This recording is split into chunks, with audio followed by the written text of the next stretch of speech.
अंगाची होणारी लाही आणि घशाला पडणारी कोरड यामुळे तीव्र उन्हाच्या झळा आता अवघ्या महाराष्ट्रभर बसायला सुरुवात झाली आहे. माथ्यावर आग ओकणारा सूर्य आणि उन्हाने अंगाला बसणारे चटके यामुळे पोटाला काहीतरी थंडगार हवंच. पोटाच्या थंडाव्यासाठी शीतपेय आणि फ्रीज मधील गार पाण्याने अनेक जण आपली तहान भागवण्याचा प्रयत्न करतात. मात्र मातीपासून बनविलेल्या टुमदार माठातील पाण्याची चव कशालाच नाही.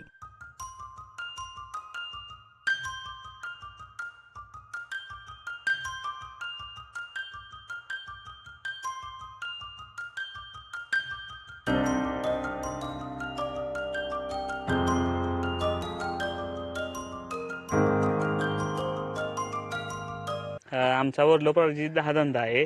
परत आम्ही शिक्षण पण घेतले. 12वी ITI झाल्यानंतर आम्ही नोकरी काय कुठे नाही घेतले. त्यानंतर मग आम्ही आमचा वडलो प्रायोजित धंदा असल्यामुळे आम्ही हा धंदा स्वीकारला. परत त्यानंतर आता आहे धंद्याला मागणी आहे, भरपूर आहे, हे सगळं होतंय. पण आता विषय कसा आहे की आम्हाला म्हणजे धंद्यासाठी पुढे जर हे वाढवायचं म्हटलं तर आम्हाला बँकेला वगैरे हे केलं की ती बँक कडेला घेत नाही. महामंडळ देते, प्रस्ताव देते, सगळं देते, खरं बँकच आम्हाला कबूल होत नाही.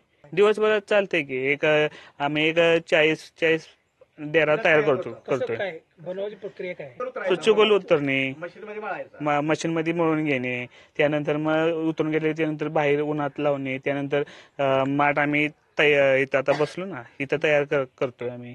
कुठल्या प्रकारचे माठ बनवले? आता ते एक 20 लिटरचा होतोय, त्यानंतर एक 15 लिटर, त्यानंतर 10 लिटरचा असा माठ तयार करतोय. आता 20 लिटरच्या माठाची किंमत 130 रुपये आहे.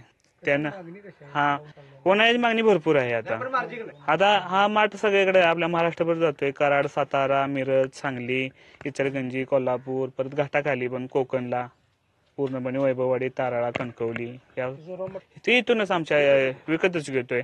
ते 21 रुपये टॉली आहे असा विषय. दामाजी अर्जुन कुंभार. बघा आमचं गाव वारनोळ. गावची लोकसंख्या साधारणतः 2000 आहे. मग 2000 पैकी आमचे 40 कुटुंब काम करतात. म्हणजे 50% आमचं गाव कुंभारांचं आहे आणि ती बऱ्याचपैकी काम करतात. त्याला सर्व्हिसला थोडीच आहेत, सर्व्हिसला कोण नाहीत. कारण आता सर्व्हिसला बघायला गेलं तर कोण 10 लाख मागतोय, कोण 20 लाख मागतोय. त्याच्यापेक्षा धंदा स्वीकारलाय. पोरं DED ग्रॅज्युएशन सगळी झाली. तर माझा पण प्रकार ग्रॅज्युएशन झालेला आहे, पण नोकऱ्याच नाही. त्यामुळे आता या धंद्यात सगळी घुसायला आल्यात. पण सरकारी ज्या अटी ज्या आहेत त्या सरकारनं आपल्यासाठी जरा त्या स्वस्त करावे, हे करावे असं हे कुंभार बांधवांचं म्हणणं आहे. की एवढं काही मार्जिन आमच्या धंद्याला जास्त मोठं फार नाही आहे. आम्हाला कष्ट करूनच करावं लागतं सगळ्या, अशी हे आहे. मग ह्यातून शासनानं आम्हाला काहीतरी तरतुदी द्याव्यात. बँकेत गेलं तर तिथं सहकार्य करावं किंवा OBC महामंडळाकडे सहकार्य करावं. आणि OBC महामंडळ सहकार्य करते, बँक आम्हाला कडेला घेत नाही. मग तुमचं 7-12 दावा, हे दावा 7-12 तरी आमचा कुठला अर्ज असतं. आणि हाय जमिनी कुठं 5-10 गुंठ्याच्या वर जमीन आहे. कुणाला जमिनी 5-10 गुंठ्याच्या वर आहे, कुणालाच जमीन 5-10 गुंठ्याच्या वर नाही. असेल तर लिहिलं तर एकरभर असेल, त्याच्यावरती नाही. काय नेमकी मागणी तुमची? मागणी म्हणजे रॉयल्टी कर कमी करायला पाहिजे असा विषय आहे. रॉयल्टी कर कमी केला, सरकारी जे आमच्यावर जे लादलं जातंय हे सगळ्या गोष्टी कमी कराव्यात. आणि जर कर्ज पाहिजे असेल मुलाच्या शिक्षणाला किंवा शाळेला शिक्षणाला कर्ज किंवा धंद्याला कर्ज तर बँकेने द्यावं, ह्या मागणी आहे.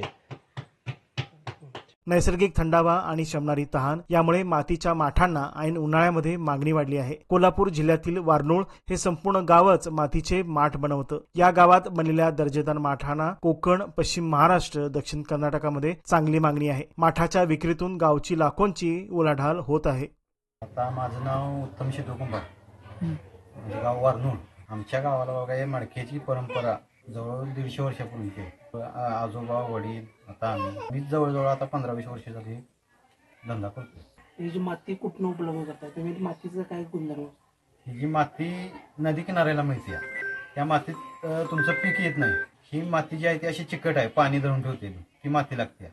जरा काळवटपणा, जरा त्यात तांबूसपणा, जरा असा पांढरा प्रकार असतो, तशी माती लागते. किती वर्षाला बनवतं? तुम्हाला किती उलाढाल? वर्षाला बघा 1-1.5 लाख, म्हणजे जसं आपली तब्येत जशी राहील आपल्या हाताच्या ह्याच्यावर मिळते. तर बाबा ठराविक असं टार्गेट नाही की मला वर्षाला 3 लाखाचा व्हायला पाहिजे, 2 लाखाचा व्हायला पाहिजे.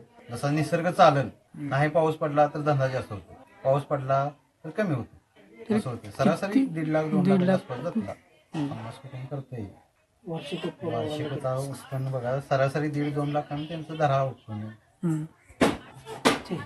कुठं माहिती मागणी कशी आहे? त्याला मागणी कराड, सातारा, सांगली, मिरज, खाली रत्नागिरी, राजापूर, खेड, महाड भरपूर मागणी.